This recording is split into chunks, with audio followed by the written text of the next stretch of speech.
Hi అండి అందరికీ. ఈరోజు ఇంట్లో మిగిలిపోయి ఉన్న వాటితోటి ఒక హెల్దీ లడ్డు చేసుకుందామండి.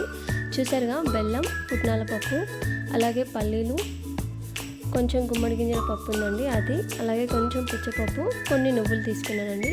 వీటన్నిటిని కూడా లైట్గా లో ఫ్లేమ్లో దూరగా వేయించి ఆల్రెడీ పెట్టుకున్నాను. ఇప్పుడు స్టవ్ మీద ఒక గిన్నె పెట్టుకొని అందులో బెల్లం వేసుకొని కొన్ని వాటర్ పోసుకొని పాకం వచ్చేంత వరకు వెయిట్ చేయాలండి. చూస్తున్నారు కదా, మేము కొంచెం స్వీట్నెస్ తక్కువగా తింటాం కాబట్టి మేము బెల్లం కొంచెమే తీసుకున్నాం.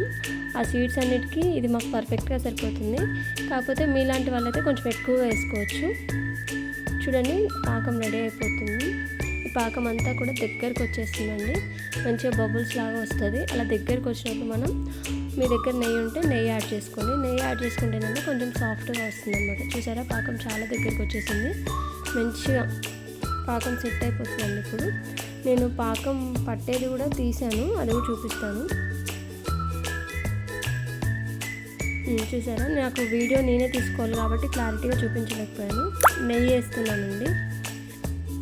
నెయ్యి వేసి స్టవ్ ఆఫ్ చేసుకొని ఇప్పుడు అన్ని రకాల సీడ్స్ ఇందులో వేసేసుకోవాలండి. మనం ఏదైతే తీసుకున్నామో పుట్నాల పప్పు, పల్లీలు, గుమ్మడి గింజలు, పుచ్చపప్పు, నువ్వులు అన్నీ వేసి చక్కగా ఆ పాకం వీటన్నిటికీ కలిసేలా మంచిగా చక్కగా కలుపుకోవాలండి. ఎప్పుడు పల్లీ చిక్కీ చేసినా అందులో ఏదో ఒకటి ఇంకొకటి ఆల్టర్నేట్గా యాడ్ చేస్తూ ఉంటాం. ఓన్లీ పల్లీతోనే చేయనండి. ఇలా అయితే కొంచెం ఎక్కువ హెల్తీగా ఉంటుంది కదా అనేసి రెడీ అయిపోయిందండి. మేమైతే దీన్ని తుంపుకొని పీసెస్ లెక్క అలా ఏం చేయమండి.